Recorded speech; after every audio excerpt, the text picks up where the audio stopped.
और हरिहर डर के मारे अपने कमरे में छुपकर बैठे हुए हैं और उनकी तीनों बहुएं हाथ में इलेक्ट्रिक शॉक देने वाला डंडा लेकर उनके कमरे के बाहर खड़ी हैं।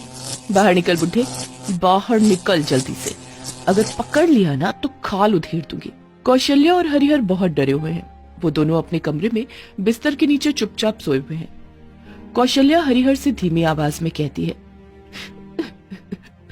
लगता है आज ही हमारा इस दुनिया में आखिरी दिन है।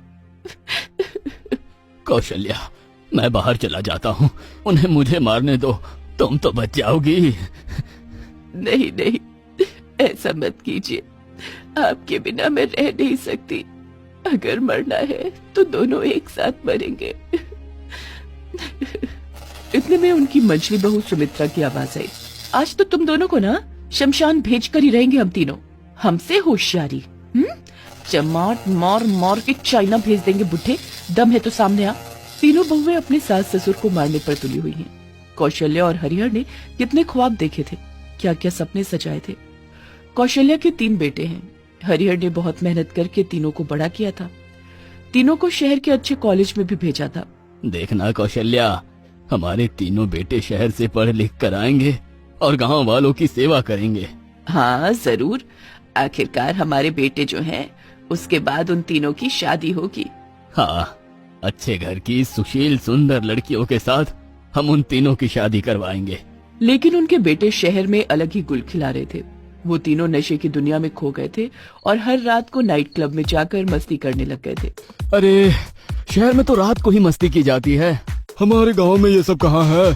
भाइयों, अभी तो रात जवान है, फुल मजे लो, लेट्स पार्टी। तीनों नशे में धुत होकर पार्टी कर रहे थे और तभी उसी क्लब में तीनों ने लड़कियों को देखा। रागिनी, सुमित्रा और पायल शहर के बड़े बाप की बेटियां। वो तीनों भी नशे में धुत थी और छोटे कपड़े पहनकर दूसरे लड़कों के साथ बेशर्मी से नाच रहे थे। तीनों को देखते ही राघव, राहुल और आकाश उन तीनों के प्यार में पड़ गए। अरे यार, वो तीनों कितनी खूबसूरत है। हाँ यार, नाइट क्लब की चमकती हुई लाइट में ये लड़कियां और भी खूबसूरत लग रही हैं। मुझे इनसे शादी करनी है, मैं तो जा रहा हूँ इनको इम्प्रेस करने। राघव, राहुल और आकाश उन तीनों लड़कियों को इम्प्रेस करने में लग गए। वो तीनों इम्प्रेस हो भी गए और उसी रात उन लोगों ने एक दूसरे के साथ गलत काम भी कर लिया। अगले दिन रागिनी ने राघव से कहा, देखो राघव, कल रात को जो हुआ वो हुआ, अब तुम्हें मुझसे शादी करनी होगी। हाँ हाँ, क्यों नहीं, मैं शादी करने के लिए तैयार हूँ। बाकियों ने भी शादी के लिए हाँ बोल दिया और तीनों ने कॉलेज खत्म होने से पहले ही उन तीनों लड़कियों से शादी कर ली। लेकिन रागिनी, सुमित्रा और पायल की माँ जानकी के पास एक प्लान था। मैं तो चाहती हूँ कि मेरी तीनों बेटियां इसी घर में मेरे साथ ही रहें, इसीलिए मुझे घर जमाई चाहिए। और ये तीनों गांव के लड़के हैं, ये लोग आराम से घर जमाई बन के रह जाएंगे। वो तीनों भी घर जमाई बनकर रहने के लिए तैयार थे। कौशल्या और हरिहर को तो उनकी शादी के बारे में पता भी नहीं था। लेकिन कुछ दिनों बाद कौशल्या घर के काम करते हुए जमीन पर गिर गई और उसका दाहिना पैर टूट गया। मर गई। डॉक्टर ने कहा कि कौशल्या को 6 महीने बेड रेस्ट की जरूरत है। हरिहर ने कहा, मैं तो मजदूरी करने निकल जाऊंगा, तो तुम्हारा क्या होगा? घर का काम कैसे होगा? कुछ महीने के लिए तीनों लड़कों को बुला लेता हूँ। हाँ वही कीजिए, नहीं तो बहुत मुश्किल हो जाएगी। शहर में तीनों के पास बुलावा गया। तीनों बहुत मुश्किल में पड़ गए।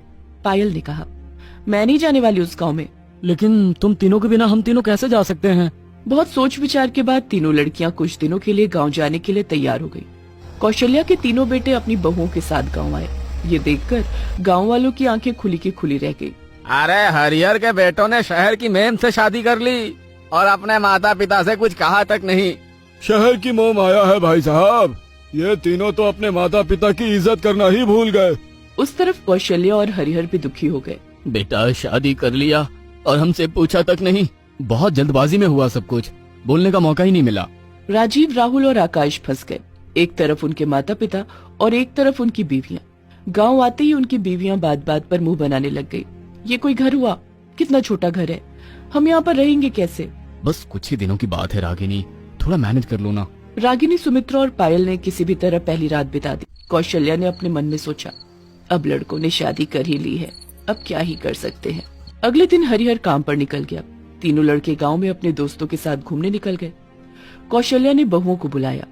बड़ी बहू, मुझे बहुत भूख लगी है, कुछ खाना बना कर लाओ ना। ये सुनकर रागिनी गुस्सा हो गई। क्या मैं इसलिए यहाँ आई हूँ क्या? सुन बुढ़िया, घर पे नौकर लोग हमारे बेड पर नाश्ता लाकर फिर हमें नींद से उठाते हैं। जा बुढ़िया, हमारे लिए भी खाना बना कर ला। लेकिन मेरा तो पैर टूटा हुआ है। हाँ, हाथ तो ठीक है ना, खाना बनाने के लिए हाथ की जरूरत होती है। जा, नहीं तो दूसरा पैर भी तोड़ दूंगी। कौशल्या मुश्किल में पड़ गई। वो एक ही पैर से किसी भी तरह रसोई में गई और तीनों बहुओं के लिए खाना बनाने लगी। मैंने क्या सोचा था और क्या हो गया। आने दो मेरे बेटों को, मैं सब कुछ बताती हूँ। तीनों बहुओं ने कौशल्या को दिखा दिखा कर खाना खाया। कुछ देर बाद तीनों बेटे घर लौटे। कौशल्या ने उनको सब कुछ बताया, लेकिन उल्टा उन्होंने कहा, माँ, वो तीनों गांव की लड़की नहीं है, शहर की है, अमीर घर की है। आपको इतना तो करना ही होगा। तभी पायल वहाँ पर आई और कहा, हाँ बुढ़िया, अब से घर का सारा काम तू करेगी और हम तीनों का हाथ पैर भी दबा देगी। कौशल्या समझ गई कि उसके तीनों बेटे हाथ से जा चुके हैं। शाम को हरिहर काम से लौटा तो रागिनी ने उसका रास्ता रोक लिया। रुक जा बुढ़े, हमें पैसे दे, पार्लर जाना है। पैसे? पूरा दिन काम करके ये 300 रुपए ही मिले हैं, इससे कल घर चलाना है। घर गया भाड़ में, पैसे दे। ये बोलकर तीनों हरिहर को मारने लगे और उससे सारे पैसे भी छीन लिए। रात को कौशल्या को फिर से खाना बनाना पड़ा, लेकिन उसे खाने का एक टुकड़ा भी नहीं मिला। हाय, हमारे साथ ये क्या हो रहा है? हमारे तीनों बेटे बीवियों के गुलाम बन गए हैं। शहर में थोड़ा सा पैसा क्या देख लिया, ये तो अपने माता पिता को भी भूल गए। हौसला मत हारो कौशल्या, भगवान है, वो सब कुछ ठीक कर देंगे। एक और रात बीती। अगले दिन कौशल्या और हरिहर दोनों को घर का काम करना पड़ा और एक गलती होने पर तीनों बहुओं से मार भी खानी पड़ी। तीनों बेटे बस चुपचाप देखते रहे। रागिनी ने कहा, इन लोगों से जानवरों जैसे काम करवाकर बहुत मजा आ रहा है और कुछ दिन रुक जाते हैं इस गांव में, लेकिन डंडे से मारकर मजा नहीं आ रहा है। पापा को बोलकर इलेक्ट्रिक शॉक देने वाला डंडा मंगवा लेते हैं। उन लोगों ने वही किया और उसके बाद बात बात पर वो तीनों कौशल्या और हरिहर को इलेक्ट्रिक शॉक देने लगे। एक दिन हरिहर ने सोचा, नहीं, ऐसे नहीं चल सकता, मुखिया जी को ये सब बताना पड़ेगा। हरिहर ने सब कुछ मुखिया को बताया। मुखिया जी आए और तीनों बहुओं को बुरा भला कहा, उन्हें चेतावनी देकर गए और इसी बात से तीनों बहुत गुस्सा हो गए। रात को हरिहर और कौशल्या को मारने के लिए वो इलेक्ट्रिक शॉक देने वाला डंडा हाथ में लेकर उनके कमरे के बाहर आए और उसी डर से कौशल्या और हरिहर कमरे का दरवाजा बंद करके बिस्तर के नीचे छुप गए। बाहर से तीनों बहुएं चिल्लाने लगी। कौशल्या और हरिहर ने सोचा कि आज ही उन लोगों की आखिरी रात है, लेकिन तभी चिल्लाने की आवाज सुनकर बाहर मुखिया जी गांव वालों को लेकर चले आए और गांव वालों ने तीनों बहुओं को पकड़ लिया। अब तुम तीनों की खैर नहीं, बहुत परेशान कर लिया आपने सास ससुर को। मुखिया जी ने तीनों बहुओं और तीनों बेटों को पुलिस के हवाले कर दिया। पुलिस हमारा कुछ नहीं बिगाड़ सकती, शहर में पापा को एक कॉल करूंगी और सब कुछ ठीक हो जाएगा। ये बोलकर रागिनी ने अपने पिता को कॉल किया, लेकिन दूसरी ओर एक पुलिस ऑफिसर ने फोन उठाया। आपके पिता का सारा काला करतूत बाहर आ गया है।